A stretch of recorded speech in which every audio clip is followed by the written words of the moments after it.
মোদি সরকার ক্ষমতায় আসার পর থেকে ভারতের শিল্পোন্নতির পথ আরও প্রশস্ত হয়েছে। অ্যাপল, মাইক্রোসফট, টেসলা থেকে শুরু করে বিশ্বের বড় বড় কোম্পানিগুলির প্রিয়তম গন্তব্যস্থল হয়ে উঠেছে ভারত। প্রতিদিনই বড় বড় বিদেশি কোম্পানিগুলির আগমনের খবর ভারতের শিল্প বিকাশের অগ্রগতিতে ইতিহাস সৃষ্টি করছে। সৃষ্টি হচ্ছে কর্মসংস্থান, দ্রুত গতিতে এগিয়ে চলছে ভারতের অর্থনীতি। গত সোমবার ছিল ভারতের শিল্প বিকাশের ইতিহাসে তেমনই এক ঐতিহাসিক দিন। এদিন গুজরাটের বরোদায় চালু হয়ে গেল ভারতের টাটা এবং স্পেনের বিখ্যাত এয়ারবাস কোম্পানির যৌথ উদ্যোগে তৈরি নয়া বিমান কারখানা। স্পেনের প্রেসিডেন্ট পেদ্রো সানচেস এবং ভারতীয় প্রধানমন্ত্রী নরেন্দ্র মোদীজি যৌথভাবে সোমবার এই কারখানাটি উদ্বোধন করলেন। এই টাটা এয়ারক্রাফট কমপ্লেক্সে এখন থেকে ব্যবসায়িকভাবে তৈরি করা হবে বিশ্ববিখ্যাত ট্রান্সপোর্ট এয়ারক্রাফট C-295। সামরিক ক্ষেত্রে সেনাদের জন্য যুদ্ধ সরঞ্জাম থেকে শুরু করে বিভিন্ন বস্তু পরিবহনের ক্ষেত্রে বিমানটির জুড়ি মেলা ভার। বিমানটির সহজ ব্যবহারযোগ্যতা এবং উচ্চ মানসম্পন্নতা বিমানটিকে সমগ্র বিশ্বের বিভিন্ন দেশের জনপ্রিয় করে তুলেছে। বিভিন্ন দেশের সেনাবাহিনীতে বিমানটিকে পরিবাহক বিমান হিসেবে ব্যবহার করা হয়।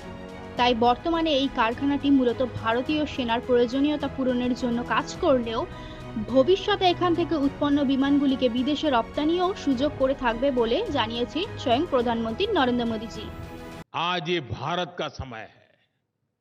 ये इंडस्ट्री 4.0 का दौर है। भारत अब गुलाम नहीं है।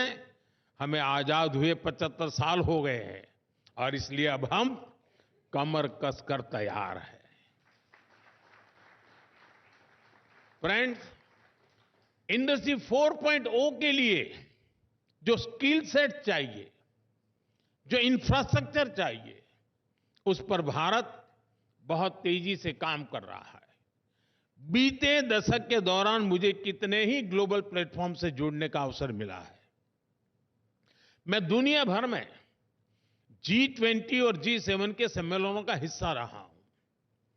10 दिन पहले ही मैं आसियान समिट के लिए लाओस में था। आपको जानकर अच्छा लगेगा कि लगभग हर समिट में भारत के डिजिटल पब्लिक इंफ्रास्ट्रक्चर की बहुत अधिक चर्चा होती है। आज पूरी दुनिया की नजर भारत के डीपीआई पर है। यहां हमारे साथी भारत के प्रशंसक श्रीमान पॉल रोमर बैठे हैं। मुझे पहले भी उनसे काफी विचार विस्तार से चर्चा करने का मौका मिला है। मैंने उनसे बहुत चर्चाएं की हैं। मैं अमेरिका में भी इनसे मिला।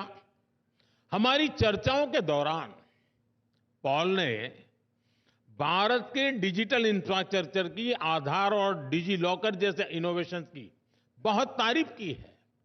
बड़ी बड़ी समिट्स में इसी तरह लोगों को हैरानी होती है कि भारत ने इतना शानदार डीपीआई कैसे विकसित कर लिया।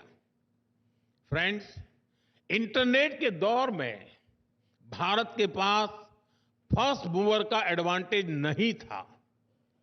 जिन देशों के पास ये एडवांटेज था, वहां प्राइवेट प्लेटफॉर्म्स ने, प्राइवेट इनोवेशंस ने डिजिटल स्पेस को लीड किया। इससे निश्चित रूप से एक नई क्रांति दुनिया में आई, लेकिन उसके लाभ का दायरा सीमित ही था। जबकि भारत ने एक नया मॉडल दुनिया को दिया है। भारत ने टेक्नोलॉजी को डेमोक्रेटाइज करके डिजिटल पब्लिक इंफ्रास्ट्रक्चर का नया रास्ता दुनिया को दिखाया है। आज भारत में सरकार एक प्लेटफॉर्म बनाती है और उस पर लाखों नए इनोवेशंस होते हैं। हमारी जनधन, आधार और मोबाइल की जैम कनेक्टिविटी, सर्विसेज की फास्टर और लीकेज फ्री डिलीवरी का एक बेहतरीन सिस्टम बन गया है। आप हमारा यूपीआई देखिए, इस पर फिनटेक का एक नया विस्तार भारत में हुआ है। यूपीआई के कारण आज हर रोज 500 मिलियन से ज्यादा के डिजिटल ट्रांजैक्शन हो रहे हैं और इसको ड्राइव करने वाले कोई कॉरपोरेट्स नहीं है, बल्कि हमारे छोटे दुकानदार हैं, स्ट्रीट वेंडर्स हैं। हमारा पीएम गतिशक्ति प्लेटफॉर्म एक और उदाहरण है। पीएम गति शक्ति को हमने इंफ्रास्ट्रक्चर प्रोजेक्ट्स के निर्माण में जो साइलोज आते थे उसको दूर करने के लिए बनाया था। आज ये हमारे लॉजिस्टिक इकोसिस्टम को ट्रांसफॉर्म करने में मदद कर रहा है। ऐसे ही हमारा ओएनडीसी प्लेटफॉर्म है। ये ऑनलाइन रिटेल को ज्यादा डेमोक्रेटाइज, ज्यादा ट्रांसपेरेंट करने वाला इनोवेशन सिद्ध हो रहा है। भारत ने दिखाया है कि डिजिटल इनोवेशन और डेमोक्रेटिक वैल्यूज को एग्जिस्ट कर सकती है। भारत ने दिखाया है कि टेक्नोलॉजी इंक्लूजन, ट्रांसपेरेंसी और एम्पावरमेंट का टूल है, कंट्रोल और डिवीजन का नहीं।